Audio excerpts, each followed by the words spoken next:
Hello， 大家好，这里是大叔。今天给大家带来街机平台的动作射击游戏《恶流货》。美版的话叫做《破坏者》。1年多之前，我曾经录制过日版。日版和美版还是有一定区别的。美版的难度更高，武器和道具方面也没有日版丰富。比如说日版里边可以捡到燃烧弹以及火焰枪，但是美版的话就没有这2样道具。武器方面只有一个主武器步枪，另外可以扔手雷，在你的准星闪烁的状态下可以发射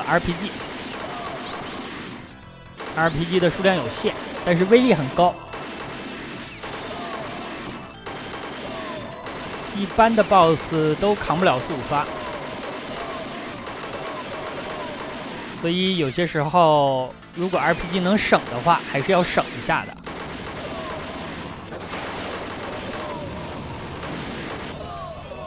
RPG 发射出去之后，击中敌人还是有一个时间差的，所以如果你决定了要发射这东西，你就要早一点。这里是第1关的 BOSS 战。游戏的流程一共是7关。第1关咱们的目的是引爆敌方的弹药库。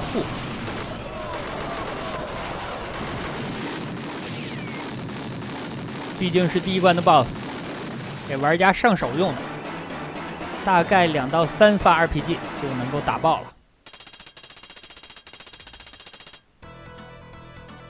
第2关，偷取敌方的高科技喷气式飞机，远远的就能够见到机库了。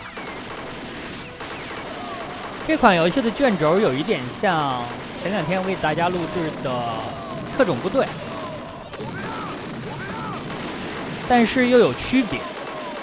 本作的卷轴不是强制的，是半强制的。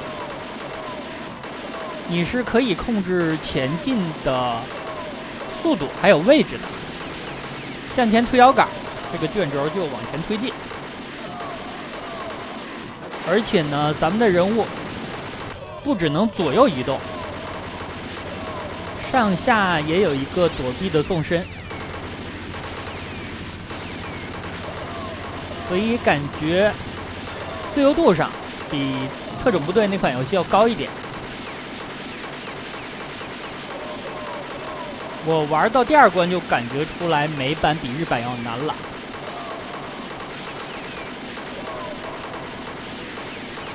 日版的话，很多敌人的攻击是比较好躲的，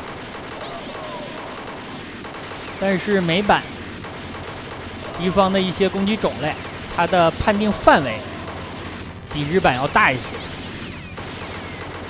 一些指向性的武器跟踪性也更强。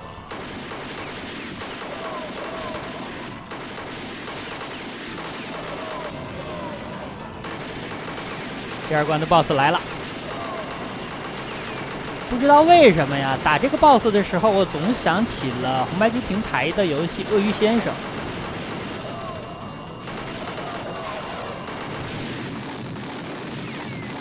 第2关的 BOSS 强度也不高，不是新人杀手啊。这样的话，有的小伙伴就知道了，本作肯定不是卡普空的作品。没错，本作是科乐美1988年出品。大家想一下这个年代啊，1988年我才6周岁啊。这款游戏肯定不是给6岁的小孩玩的呀，尤其是美版，难度很高。玩家如果上头了，想用硬币来堆通关的话，那这个机台吃起必来，真的像嗑花生豆一样。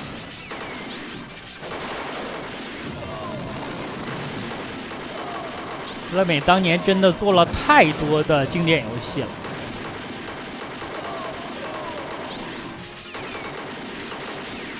那一代玩家很少有能够逃脱科乐美魔掌的呀。无论是红白机平台的所谓老八强，还是街机上的很多经典游戏。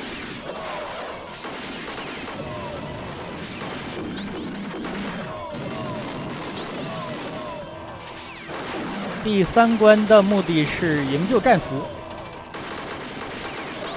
所以这关的场景给了我一点赤色要塞第1关的感觉。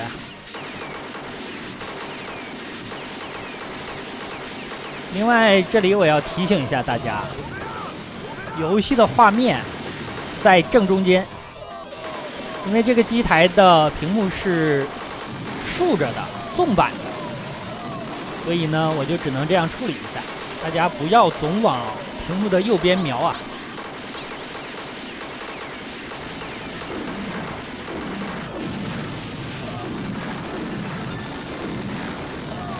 敌方的这种导弹，美版要比日版难躲得多。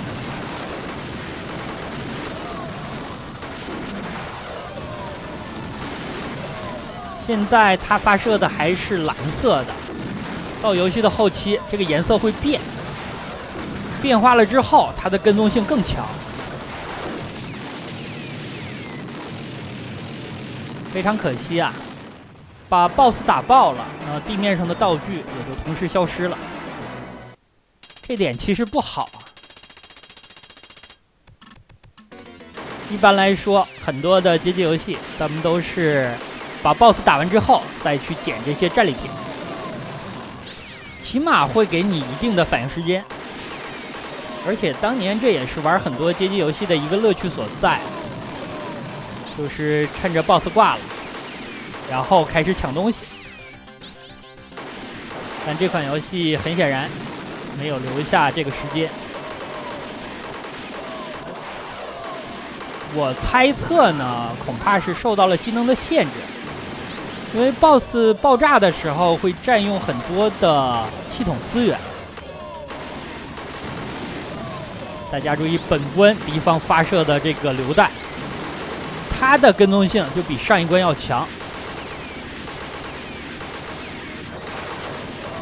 这关我想省一点 RPG， 所以很多车和飞机就没炸。远处的坦克一定要炸了。它发射的炮弹攻击速度很快，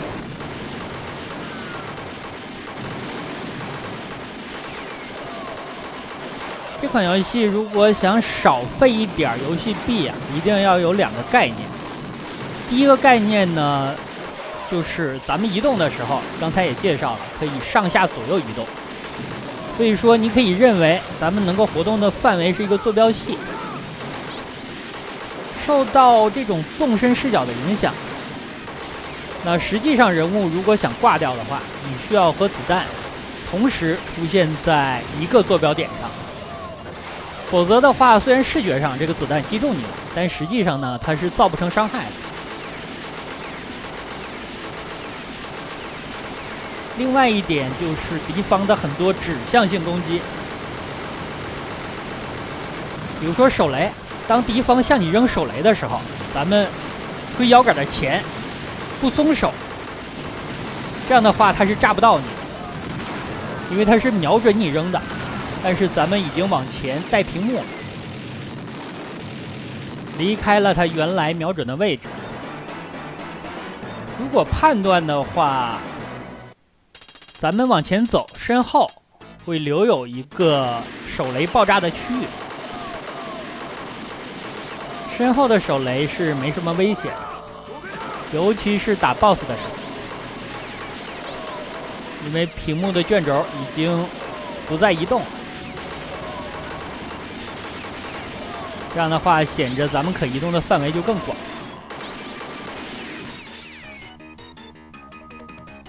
刚才的第4关是要切断敌方的通信，第5关的目的呢是击沉敌方的战舰。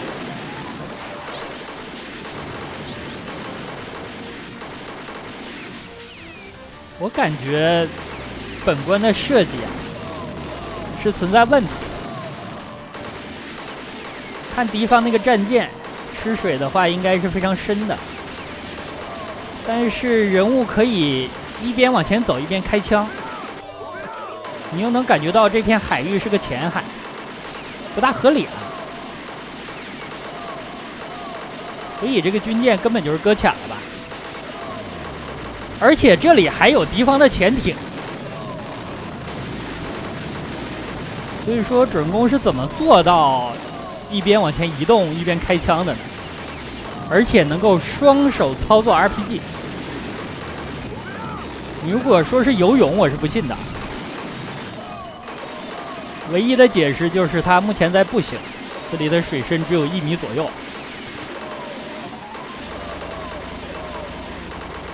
已经 BOSS 战了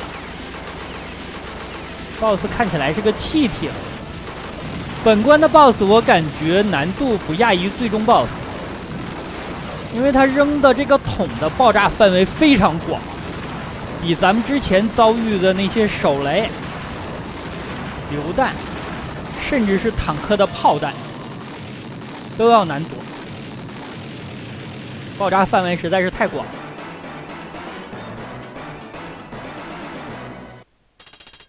所以说，直到了第5关的 BOSS 才遇到了一个新人杀手。第6关，破坏敌方的导弹基地。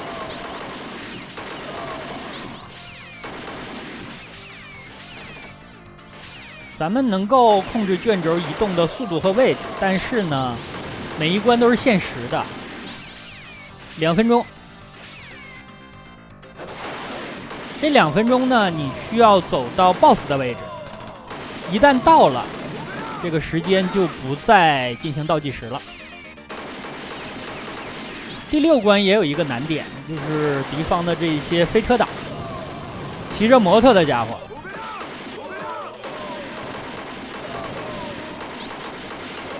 必要的话，需要用普通的步枪来打，因为他们是有碰撞伤害的。撞到你的话也是不行的。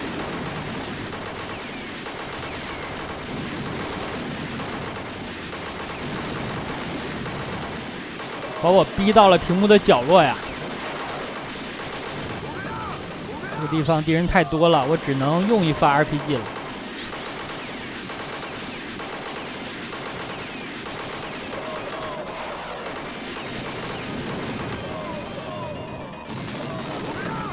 这个地方有点难，看到敌方都是扔手雷的，就可以一直往前推摇杆，这样的话肯定是炸不到你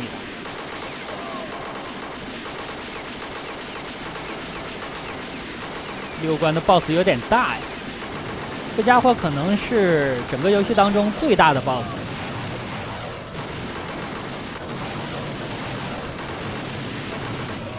2发，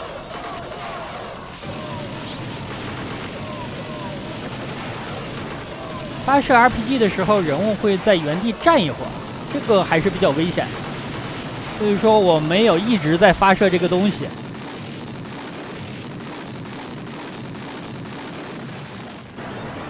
本关把 RPG 浪没了呀，但是也没办法，这个 BOSS 还是比较硬的。最后一关了，最后一关的目标是救出自己国家的大使。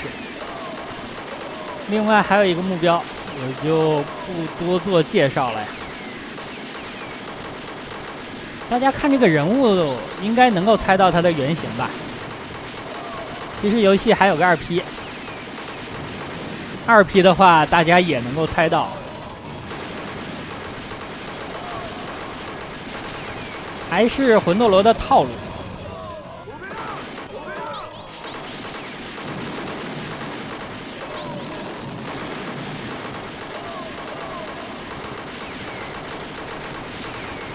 玩美版经常会遇到这种你需要把卷轴停下来，来处理敌人的情况，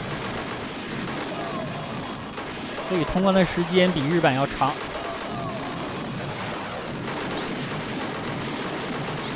黄色的敌人就是能够爆出道具的。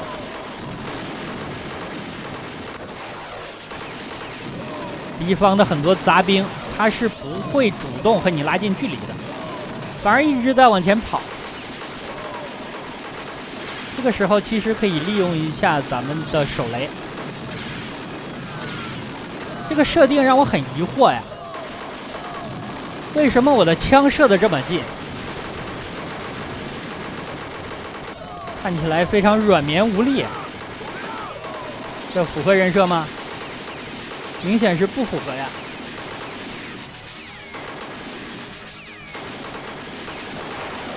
第7关是2部分组成的，